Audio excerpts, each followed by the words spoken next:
میرے والد کا شمار گاؤں کے ایک چھوٹے سے زمینداروں میں ہوتا ہے۔ میں ان کی اکلوتی اولاد تھی، اس لیے انہوں نے مجھے پڑھا لکھا کر ڈاکٹر بنا دیا۔ میں گائناکولوجسٹ ڈاکٹر تھی، اس لیے میں نے گاؤں میں اپنا کلینک بنا لیا، مگر وہاں پر میرا کلینک کامیاب نہ ہوا کیونکہ یہاں کے زیادہ تر لوگ غریب تھے اور یہاں کی عورتیں اپنا علاج دائی سے کرواتی تھیں۔ پھر میرے بابا نے مجھے لاہور شہر میں اپنا کلینک بنا دیا۔ یہاں پر تو میں خوب پیسہ کمانے لگی تھی کیونکہ یہاں میرا کلینک اچھا خاصا چل پڑا تھا۔ صبح سے شام تک میں اپنے کلینک پر رہتی اور خلوص دل سے لوگوں کا علاج کرتی۔ میں نے اپنی رہائش بھی لاہور شہر میں رکھی ہوئی تھی۔ کچھ ہی عرصے میں میری شہرت دور دور تک پھیل گئی۔ میرے کلینک کھولنے سے پہلے ہی باہر عورتوں کا ایک ہجوم لگا ہوتا تھا۔ اب مجھ اکیلی سے یہ کلینک نہیں سنبھالا جاتا تھا، اس لیے میں نے اپنے پاس ایک خاتون نرس رکھ لی جو یہاں کے قریبی علاقے سے تھی اور بہت ہی دیندار، نیک اور پردہ کرنے والی تھی۔ یہ میرے پاس رہتی تو مجھے تسلی رہتی، کسی مریض کو چیک کرنے میں بھی کوئی ہچکچاہٹ نہ ہوتی تھی۔ کچھ عرصہ گزرا تو میری نرس نگین نے مجھے بتایا، آپ کلینک سے تھک کر گھر جاتی ہیں، آپ کے لیے گھر کے کام اور کھانا بنانا بہت مشکل ہوتا ہوگا، کیوں نہ میں آپ کے لیے کوئی کام کرنے والی لے آؤں؟ میں نے کہا یہ تو بہت اچھی بات ہوگی، روپے پیسے کی بھی کمی نہیں ہے، تم مجھے کوئی کام کرنے والی لا دو جو میرے سارے گھر کے کام کر لیا کرے، بے شک رہائش بھی میرے ساتھ ہی رکھ لے، ویسے بھی میں کوارٹر میں اکیلی رہتی ہوں، اچھا ہو جائے گا کہ کوئی میرے ساتھ رہے گا۔ کچھ عرصے بعد اماں ابا بھی میرے پاس ہی آ جائیں گے، ان کے کاموں کے لیے بھی ایک کام کرنے والی چاہیے ہوگی۔ یوں چند ہی دنوں میں میری نرس نے میرے لیے کام کرنے والی کا بندوبست کر دیا، مگر وہ بڑی دل سوز عورت تھی، بڑی چپ چاپ رہنے والی، بس خاموشی سے کام کرتی اور کمرے میں جا کر سو جاتی۔ مجھے اس نے کبھی تنگ نہیں کیا تھا، البتہ ہسپتال میں آنے والے ہر کیس کو وہ بڑی دلچسپی سے سنتی تھی۔ گھر آتے ہی مجھ سے پوچھتی، باجی آپ کا دن کیسا رہا؟ تو میں اسے سارے دن کی آپ بیتی سناتی۔ غرض یہ کہ اسے مریضوں کی کہانیاں سننے میں بڑی دلچسپی تھی۔ ایک دن جبکہ میں اپنے کلینک میں بیٹھی کسی کام میں مصروف تھی کہ میرے کلینک کے دروازے پر زور زور سے شور کی آوازیں آنے لگیں۔ آوازیں تو ایسی تھیں جیسے کوئی چوری یا ڈکیتی ہو گئی ہو اور چور اندر آنے کی کوشش کر رہا ہو۔ مجھے پریشانی ہوئی تو میں فوراً اپنے کلینک سے باہر آ گئی۔ دیکھا تو سیکیورٹی گارڈ ایک عورت کو اندر آنے سے روک رہا تھا۔ مجھے بڑی حیرت ہوئی، میں نے سیکیورٹی والوں کو ڈانٹا تو سیکیورٹی والوں نے مجھے بتایا کہ اس عورت کے پاس کوئی فیس نہیں ہے، نہ ہی پرچی ہے، یہ بس آپ کے پاس ویسے ہی ملنے کے لیے آنا چاہتی ہے، اور جب ہم نے اسے روکا تو یہ لڑائی جھگڑے پر اتر آئی۔ میں نے کہا کہ کوئی بات نہیں، بغیر پرچی کے ہی اسے میرے کمرے میں بھیج دو۔ یہ سن کر عورت بہت خوش ہوئی، وہ ان لوگوں سے لڑ لڑ کر تھک چکی تھی، چہرہ لال سرخ ہو چکا تھا، مگر دیکھنے میں کسی شریف گھرانے کی لگتی تھی۔ بڑی سی چادر میں خود کو سر سے پاؤں تک لپیٹ رکھا تھا۔ میری اجازت ملنے پر وہ خوش ہو گئی، فوراً ہی اندر میرے کلینک میں آ گئی۔ اسے دیکھ کر مجھے حیرت ہوئی تھی، وہ عورت حاملہ تھی، اس نے خود کو بڑی مشکل سے چھپا رکھا تھا۔ میں نے اس کو بیٹھتے ہی کہا، کیا بات ہے، تم امید سے ہو، پھر بھی ان لوگوں سے لڑ پڑی؟ تمہیں اپنے بچے کا بھی کوئی خیال نہیں ہے؟ تمہارا نام کیا ہے؟ میں نے کہا تو وہ ڈری سہمی سر ہلانے لگی، جی میرا نام ہادیہ ہے۔ تو ہادیہ یہ بتاؤ تمہارا مسئلہ کیا ہے؟ میں نے غور سے اس کی طرف دیکھتے ہوئے کہا تھا۔ اس کی آنکھوں کے نیچے نیل پڑے ہوئے تھے، جس کو دیکھ کر لگتا تھا کہ وہ گھریلو تشدد کا نشانہ بھی بنی رہی ہے۔ ہادیہ، یہ تمہارا شوہر کیا تمہیں مارتا پیٹتا ہے؟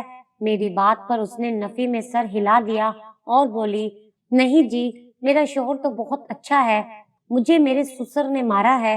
اس عورت کے منہ سے یہ بات سن کر میرے تو 14 طبق روشن ہو گئے تھے۔ مجھے تو بہت غصہ آیا، دل کیا کہ ابھی پولیس کو بلوا کر یہ کیس ان کے حوالے کر دوں تاکہ سسر کو پتہ چلے کہ کیسے بہو پر ہاتھ اٹھایا جاتا ہے، مگر اس عورت نے ہاتھ جوڑ کر مجھے یہ سب کرنے سے روک دیا۔ میں نے اس سے کہا کہ سسر نے تمہیں کیوں مارا؟ یہ تو بہت غلط بات ہے، کیا تمہارا سسر تمہارے شوہر کے سامنے تمہیں مارتا ہے؟ ہادیہ میری بات سن کر خاموش ہو گئی۔ جی کبھی کبھی سامنے بھی مار دیتا ہے، مگر میرے شوہر کو فرق نہیں پڑتا، उसे लगता है कि कसूर मेरा ही है। हादिया रोने लगी। बीबी जी, मुझे माफ कर दे, मेरे पास पैसे नहीं हैं। मैंने लोगों से सुन रखा था कि आप बहुत अच्छा इलाज करती हो, इसीलिए मैं इस उम्मीद से आपके पास आई हूँ। मैंने कई बार डॉक्टर के पास जाने की कोशिश की, मगर मेरे शौहर ने मुझे पैसे नहीं दिए, तो इसीलिए मैंने आज ये सब किया। तब आपने मुझे अंदर आने की इजाजत दी, आपका बहुत शुक्रिया। ये कहकर वो मेरे आगे हाथ जोड़ने लगी, तो मैंने उसे रोक दिया।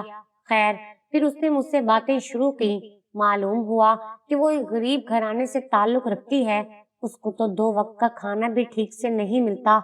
हादिया, तुम्हें मुझसे कोई पैसे चाहिए, कोई रकम चाहिए तो बताओ, मैं तुम्हारी मदद कर देती हूँ। मैंने कहा तो वो बोली, बीबी जी, आप मुझे रकम ना दो, बस मुझे एक दवा दे दो। किस चीज की दवा? बीबी जी, मैं तकरीबन 3 माह से उम्मीद से हूँ, मगर मैं ये बच्चा पैदा नहीं करना चाहती। मेरा शौहर बेटा चाहता है और वो बेटे की खातिर मुझ पर अजीब अजीब से तजर्बे करता है, जिससे मुझे बड़ी अजियत होती है। मगर मैं जानती हूँ मेरी इस बार भी बेटी पैदा होगी और मेरा शौहर मुझे मार मार के घर से निकाल देगा। इससे पहले भी मेरे साथ ऐसे हो चुका है। अब मेरे शौहर ने कहा है कि अगर तुमने इस बार भी बेटी पैदा की तो मैं तुझे घर से निकाल दूंगा और तेरी बाकी बेटियों को भी तुझसे छीन लूंगा। वैसे भी वो एक बेटी की शादी कर चुका है, वो भी बहुत कम उम्री में ब्याही गई है। ऐसे इलाके में ब्याह कर भेजा है कि मुझे उस बेचारी का सुराग तक नहीं मिला कि वो कहाँ गई। मुझे लगता है उसे मेरे शौहर ने बेच दिया है, क्योंकि उसकी शादी के ओज़ उन लोगों ने मेरे शौहर को 50,000 रुपए की रकम अदा की थी। अब मुझे अपनी बेटियों के नसीब से डर लगता है, क्योंकि उनका बाप उनकी शादी किसी अच्छी जगह नहीं करेगा और ये बेचारियां जमाने में रुल जाएंगी। मैं उसकी बात सुनकर बहुत परेशान हुई थी। तो तुम अब क्या चाहती हो? आप मेरा बच्चा खत्म करने की दवा दे दो। मुझे पता है कि मेरे यहाँ बेटी ही पैदा होगी। आप बेशक चेक करके देख लो। मुझे पता है मेरी बेटी होगी तो मेरा शौहर मार मार के मुझे खत्म कर देगा और पता नहीं कि मैं जिंदा बचूंगी भी या नहीं, और मेरी बेटी जो पैदा होगी उसका ना जाने क्या हशर करेगा। मैंने हादिया को तसल्ली दी। अरे भाई, क्या पता इस बार तुम्हारा बेटा पैदा हो जाए। अब वो बाजिद हो गई कि मुझे ये बता दो कि मेरा बच्चा होगा या बच्ची। अगर बेटी हुई तो मैं उसे अभी इसी वक्त खत्म कर दूंगी, जाया कर दूंगी। अगर बेटा हुआ तो रख लूंगी। मैंने कहा, बीबी, बेटा होगा या बेटी, इस बात का पता तो चौथे महीने ही चलेगा। अलबत्ता मैं तुमसे वादा करती हूँ कि अगर तुम्हारी बेटी हुई तो मैं तुम्हें बच्चा जाया करने की दवा जरूर दूंगी। लेकिन तुम हौसला रखो, अब तुम 1 महीने के बाद आना। क्या पता तुम्हारा बेटा हो, तुम्हारे शौहर के सारे गिले खत्म हो जाएं। मेरी बात सुनकर वो पुर उम्मीद हो गई। मैंने उससे कुछ बाकी मसाइल भी पूछे जो सिर्फ बेटे की बार ही होते हैं। उसने बताया कि ऐसा ही है। इन सब निशानियों को मद्देनजर रखते हुए मैंने उसे बड़ी उम्मीद दी थी कि तुम्हारा बेटा ही पैदा होगा। खैर से वो चली गई तो मैं सोचने लगी, इस दुनिया में कैसे कैसे लोग बसते हैं। मेरे दिमाग में काफी अरसा वही औरत घूमती रही। मैंने सिक्योरिटी गार्ड को भी कह दिया था कि अगली बार अगर ये खातून आए तो इनको बगैर पर्ची के ही मेरे पास ले आना। ठीक 1 महीना गुजरा तो हादिया दोबारा आई। कहने लगी कि आपने मुझे महीने के बाद आने का कहा था, अब आप मुझे चेक करके बता दें। मैंने उसका अल्ट्रासाउंड किया। बदकिस्मती से इस बार भी उसके यहाँ बेटी ही पैदा होने वाली थी। मैंने उसे सच बता दिया तो वो रोने लगी, मेरी मिन्नतें करने लगी, मेरे पाँव पड़ गई। बोली कि ये बच्ची जाया कर दो। अब अगर मेरे शौहर को पता चला तो वो मेरे साथ कुछ भी कर सकता है। उसने बड़ी नाउम्मीदी से कहा था, देखो हादिया, 4 महीने के बाद बच्चा जाया करना मुश्किल हो जाता है। इससे तुम्हारी जान को भी खतरा होगा। अलबत्ता तुम ऐसा कर सकती हो कि तुम अपना ये बच्चा मुझे दे दो। मैं इसे अपने पास रखूंगी, इसे पालूंगी। मतलब अब तुम्हारा इलाज मैं करूंगी, तुम्हें अस्पताल में रखूंगी। बेटी होगी तो मुझे दे देना। मैं तुम्हारे शौहर से कह दूंगी कि बच्ची पैदा हुई थी और मर गई है। जाहिर है उसे बेटियों से कोई दिलचस्पी तो है नहीं, तो उसे मैं ले जाऊंगी। तुम्हारी जान भी बच जाएगी। تمہارے سر پر کسی معصوم جان کے قتل کا الزام بھی نہیں رہے گا۔ ہادیہ میری بات سن کر کچھ پریشان سی ہوئی، لیکن پھر تھوڑی ہی دیر میں مان گئی۔ بولی کہ ایسا ٹھیک ہے، میں بھی اپنی بچی کو مارنا نہیں چاہتی، لیکن اپنے شوہر کے ڈر کی وجہ سے میں اپنی بچی کو رکھ کر اس کی زندگی برباد نہیں کرنا چاہتی۔ میں نے اس سے وعدہ کیا تمہارا سارا خرچہ میں ادا کروں گی، بس تم کچھ عرصہ صبر کرو، اور جب تمہاری بچی پیدا ہو جائے گی تو مجھے دے دینا۔ میں تو ویسے بھی کسی بچی کی تلاش میں ہوں جسے میں پال کر بڑا کر سکوں، کیونکہ میں شادی نہیں کرنا چاہتی۔ میں نے یہ بات ہادیہ کو بتائی تو میری آنکھوں میں بھی آنسو جھلملانے لگے۔ بہت پہلے میرا دل ٹوٹ چکا تھا۔ میڈیکل کے سیکنڈ ایئر کی ہی بات ہے، جب میں نے ایک شخص کو اپنا دل دیا تھا اور اس نے مجھے پامال کر کے رکھ دیا۔ بعض اوقات تو مجھے خود پر یقین نہیں آتا تھا کہ مجھ سے اتنا بڑا گناہ بھی ہوا تھا، مگر اب میں سب کچھ بھلا کر زندگی میں آگے بڑھ چکی تھی، سو شادی نہیں کرنا چاہتی تھی۔ میں نے کہا کہ تمہاری بچی کو میں اپنے پاس رکھوں گی۔ وہ عورت بڑی خوش ہوئی، بولی کہ میں 8ویں مہینے میں آپ کے پاس آؤں گی، آپ میرا علاج کیجیے گا، پھر بچی آپ کی ہو جائے گی تو میں ہمیشہ کے لیے آزاد ہو جاؤں گی۔ میں نے اسے امید دیکھ کر گھر بھیج دیا، لیکن آج میں گھر آئی تو میرا دل بھرا ہوا تھا۔ گھر آتے ہی میری کام والی چائے لے کر میرے پاس آ کر بیٹھ گئی۔ میں نے آج اس کے ساتھ اپنے دل کا بوجھ ہلکا کیا، بتایا کہ کیا ہوا تھا میرے ساتھ، اور آج میں نے ایک عورت کی بچی پالنے کی ذمہ داری لے لی ہے۔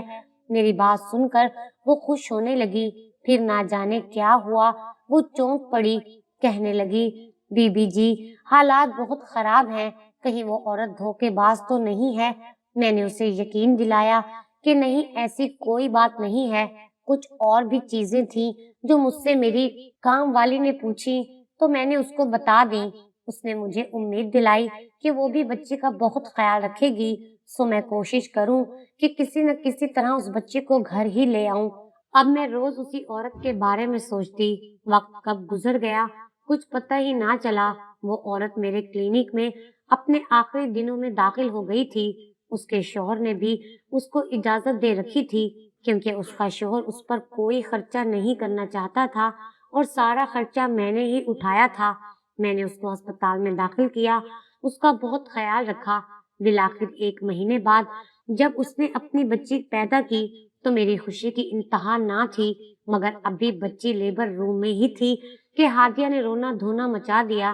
خدا کے لیے بی بی جی، میری بچی کو میرے سامنے مت لانا، اسے جلدی سے گھر بھجوا دو۔ اگر میرے شوہر کو پتہ چلا کہ میری بچی زندہ ہے تو وہ اسے چھیننے کی کوشش کرے گا، یقیناً اس کی جان لے لے گا۔ میں نے بھی ہادیہ کو اس طرح چلاتے ہوئے اور ڈرتے ہوئے دیکھا تو اپنی نرس نگین کے ہاتھ بچی اپنے گھر بھجوا دی۔ ویسے بھی میری کام کرنے والی کو پہلے سے ہی سب کچھ معلوم تھا کہ آج بچے کے پیدا ہونے کا دن ہے، تو میں نے اس کے لیے کچھ کپڑے کھلونے وغیرہ لا رکھے تھے۔ یہ ساری خریداری میں نے اپنی کام والی کے ساتھ ہی کی تھی۔ بے فکر ہو کر میں نے نگین کو وہ بچی تھما دی۔ یوں وہ بچی 1 گھنٹے میں میرے گھر پہنچ گئی۔ مجھے بے حد اطمینان تھا۔ وہ عورت بھی میرا شکریہ ادا کرنے لگی اور بولی کہ آپ نے میری بہت مدد کی، اللہ تعالیٰ آپ کو اس کا اجر ضرور دے گا۔ میں یہ باتیں ہی کر رہی تھی کہ اس کا شوہر کمرے میں داخل ہوا۔ اچانک سے وہ اپنے شوہر کو دیکھ کر ڈر سی گئی۔ میں نے اس کے شوہر کو بڑے ہی سخت لہجے میں بتایا، آپ کی مردہ بیٹی پیدا ہوئی ہے، آپ نے اپنی بیوی کا بالکل بھی خیال نہیں رکھا، اسے کچھ کھلایا پلایا نہیں، اسی وجہ سے ہم بچی کو بچا نہیں سکے۔ وہ آدمی بڑا ہی سخت مزاج کا تھا، بولا کہ اچھا ہوا مری ہوئی پیدا ہوئی، ورنہ تو میں ہی مار دیتا۔ مجھے اس شخص کے ارادوں پر بہت حیرت ہوئی تھی، کیونکہ ایسا کبھی کسی کو میں نے کہتے نہیں سنا تھا کہ وہ اپنی بیٹی کی جان لے لے۔ خیر وہ شخص چلا گیا۔ اس عورت نے بھی میرا شکریہ ادا کیا۔ وہ بولی میری بیٹی کا خیال رکھنا، میں دوبارہ نہ جانے آپ سے ملوں یا نہ ملوں، میری بچی آپ کے پاس رہے گی، خدا کرے کہ وہ ہمیشہ خوش رہے۔ یہ کہہ کر وہ ہسپتال سے ڈسچارج ہو گئی۔ میں بھی سارا دن یہی سوچتی رہی کہ گھر جاؤں گی تو بچی سے ملوں گی، اس سے گلے لگاؤں گی، اس کی پرورش اچھے طریقے سے کرنا شروع کروں گی۔ रात के तकरीबन 7 बजे जब मैं क्लिनिक से निकली तो मेरा दिल ना जाने क्यों जोर जोर से धड़कने लगा। मेरी छठी हिस्स मुझे खबरदार कर रही थी कि कुछ गलत होने वाला है। मैं अपनी गाड़ी खुद ड्राइव किया करती थी। क्लिनिक से निकली और अभी रास्ते में ही थी कि किसी ने मेरी गाड़ी के आगे आकर अपनी मोटरसाइकिल रोक दी। ये देखकर मैं डर गई थी। अमूमन ऐसे वाकयात तभी होते थे जब कोई डाकू लूटने का इरादा रखता हो। मैं तो ये सब देखने की हिम्मत नहीं रखती थी, मगर आज ये सूरत हाल पेश आ गई थी। मैंने भी गाड़ी रोक दी। सामने वाला शख्स बहुत खतरनाक लग रहा था। मैंने गाड़ी रोकी तो वो बाइक से उतरकर मेरे पास आया और बोला, बीबी, तुमने हमारी मासूम बच्ची को अपने घर में क्यों छुपा रखा है? क्या मतलब, बच्ची को छुपा रखा है? मैं ऐसा क्यों करूंगी? मैंने घबराते हुए कहा, मैं सब जानता हूँ, मेरे सामने चालाकी करने की कोशिश मत करना। उसने मुझे जान लेने की धमकी दी तो मैंने कहा, मैं किसी की बच्ची खुद से क्यों रखूंगी? मेरे पास कई लोग आते हैं, मैं तो उनकी मदद करती हूँ। ऐसे ही एक औरत आई थी, उसने मुझे कहा था कि अगर उसकी बच्ची जिंदा पैदा हुई तो वो अपने शोहर के हाथों खुद भी अपनी जान गंवा बैठेगी और अपनी बच्ची की भी जान दे बैठेगी। बस इसीलिए मैं उस बच्ची को अपने घर ले गई हूँ। मैं उसे पालना चाहती हूँ। मैं कोई गैर इखलाकी या फिर गैर कानूनी काम नहीं कर रही। मैंने उस बच्ची की माँ से इजाजत लेकर उसे अपने घर भेजा है। आप समझने की कोशिश करें। मेरी बात सुनकर वो आदमी बोला, मेरा दिमाग पहले ही घूमा हुआ है, तुम मुझे और मत उलझाओ, बस मुझे अपने घर ले चलो। मैं उस बच्ची को लेकर वापस अपने घर जाऊंगा। उस बच्ची के बारे में तुम्हें कुछ भी हकीकत मालूम नहीं है, इसलिए तुम हमारे मामलात में दखल अंदाजी मत करो। मैं बहुत डर गई थी उस आदमी की बातों से। वो आदमी मेरी गाड़ी में ही बैठ गया। उसने बाइक सड़क के किनारे खड़ी की और लॉक लगा दिया और बोला, चलो मुझे अपने घर ले चलो। मेरा दिल बुरी तरह से कांप रहा था। खुदा जाने कि मैंने उस वक्त ड्राइविंग कैसे की। मेरा घर आधे घंटे की दूरी पर था, मगर मुझे घर पहुंचने में 1 घंटा लग गया था। वो आदमी पीछे बैठा मुसलसल मुझे धमकी आमेज बातें कर रहा था, जबकि मेरा सांस खुश्क हो चुका था। उस घर में तो मेरी अम्मा अब्बा भी नहीं थे, ना ही कोई और मर्द मेरी हिफाजत के लिए यहाँ मौजूद था। मेरा दिल किसी सूखे पत्ते की तरह कांप रहा था।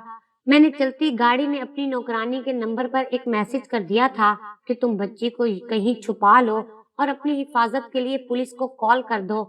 मेरी नौकरानी मैट्रिक पास थी, वो मैसेज वगैरह पढ़ लेती थी। जब मैंने घर के आगे गाड़ी रोकी तो वो आदमी बोला, चलो जाकर बच्ची को ले आओ या फिर मैं तुम्हारे साथ चलूं, और हाँ, चालाकी दिखाने की कोशिश मत करना। मैंने उस आदमी से 2 मिनट की मोहलत मांगी और अंदर आ गई। घर में मेरी काम वाली और बच्ची गायब थी, यानी कि मेरा मैसेज काम कर गया था। मगर अभी तक पुलिस नहीं आई थी, इसलिए मैंने उस आदमी के सामने नया ड्रामा शुरू कर दिया। मैं फौरन से भागती हुई बाहर आई। मेरी आंखों में आंसू थे। उस आदमी के आगे हाथ जोड़ने लगी, खुदा के लिए मुझे माफ कर दो। मैंने उस बच्ची को कहीं गायब नहीं किया, वो खुद कहीं चली गई है। वो आदमी चिल्लाते हुए बोला, तुम्हारा दिमाग तो खराब नहीं हो गया? भला एक दिन की बच्ची खुद कैसे कहीं जा सकती है?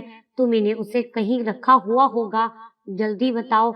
उस आदमी ने चीख सी मारी तो मैं डर गई। भाई, तुम बेशक मेरा सारा घर छान मारो, मेरे घर में एक नौकरानी रखी थी, नर्स के हाथों मैंने बच्ची को यहाँ भिजवाया था। तुम खुदा के लिए ऐसा मत करो, मेरे लिए मुसीबत खड़ी ना करो। यहाँ लोग मुझे जानते हैं, तुम्हें मैं सब कुछ बताने को तैयार हूँ। वो आदमी मेरे रोने धोने पर नरम पड़ गया। तब मैंने उससे पूछा कि उस बच्ची के पीछे सब लोग इतने क्यों परेशान हैं, जबकि उस बच्ची की माँ तो ये कह रही थी कि उसके शौहर ने उसको मारा है। वो अब कभी भी अपनी बच्ची को अपने घर नहीं ले जा सकती। शौहर को भी मैंने कहा था कि तुम्हारी बच्ची मुर्दा पैदा हुई है। मेरी बात सुनकर वो आदमी चिल्ला उठा कि ये सब झूठ है, वो खुद ही अपनी हरकतों की वजह से इस हाल को पहुंची है। ये बात सुनकर मैं हैरान रह गई। क्या उस औरत ने मुझसे झूठ बोला था? जी हाँ, उसने झूठ बोला। असल में हम लोग एक पीर घराने से ताल्लुक रखते हैं, हम अपनी औरतों पर जुल्म नहीं करते। ये औरत जो आपके पास आई थी, वो मेरी बहन है। उसने अपनी मर्जी से शादी की है। हमने उसे बहुत रोका कि कुछ अरसा ठहर जाओ, हम तुम्हारी शादी खुद करेंगे, मगर वो ना मानी और हमारे एक गरीब अजीज से शादी कर ली। हमारी बहन ने हम सबको धोखा दिया और अब जबकि बच्ची पैदा हुई है तो वो अस्पताल में दे आई है, जबकि उस बच्चे के बारे में हमारे पीरों का कहना है कि ये बच्ची बड़ी ही नसीबों वाली है, बड़ी होकर ये हमारे खानदान का नाम रोशन करेगी। मगर मेरी बहन ने झूठ बोलकर ये बच्ची आपको दे दी है, क्योंकि उन लोगों के पास खाने पीने के पैसे नहीं हैं। ये बच्ची मैं हर हाल में अपने साथ ले जाऊंगा। अभी वो आदमी यही बातें बता रहा था कि मेरे दरवाजे पर पुलिस आ गई और साथ में मेरी नौकरानी और बच्ची भी आ गई। मैंने सारी बात पुलिस वालों को बता दी। पुलिस वालों ने उसी वक्त उस बच्ची के वालिदैन को बुला लिया और सारी तफ्तीशें करने के बाद ये पता चला कि बच्चे के वालिदैन झूठे हैं। उन्होंने सब झूठ बोला था। वो गुर्बत की वजह से अपनी बच्ची से जान छुड़वाना चाहते थे, जबकि उस बच्ची के खानदान वाले उसको अपने साथ ले जाना चाहते थे। वो अपना खून किसी को भी नहीं देना चाहते थे। काफी देर बहस करने के बाद पुलिस वालों ने उन सबकी सुलह करवा दी, बच्ची को माँ के हवाले किया और उस बच्ची के वालिदैन ने सबसे माफी मांगी। फिर उस आदमी ने मुझसे भी माफी मांगी जिसने मुझे हरासा करने की कोशिश की थी। उसका तरीका तो गलत था, मगर मैंने अल्लाह के वास्ते उसे माफ कर दिया। पुलिस ने सुलहनामा लिखवाया, उस पर सबके दस्तखत और अंगूठे लगवाए और फिर वो सब यहाँ से चले गए। उस बच्ची को भी अपने साथ ले गए। बच्ची के जाते ही मैं बहुत उदास हो गई। मैं सारी रात सो न सकी। अगले रोज मेरे वालिदैन आ गए। वो मुझे कब से शादी का कह रहे थे, मगर मैंने शादी ना करने का फैसला किया था। मगर अब मैंने अपना फैसला बदला और शादी के लिए हाँ कर दी थी। आज मेरी शादी को 5 साल गुजर गए हैं। मेरे 2 बच्चे हैं। शोहर भी बहुत प्यार करने वाला मिला है। मगर मैं जब भी ये वाकया याद करती हूँ तो मेरी आंखों में आंसू आ जाते हैं। सच कहते हैं कि जब औरत को बहुत ज्यादा डराया धमकाया जाता है तो वो इंतहाई कदम उठा लेती है।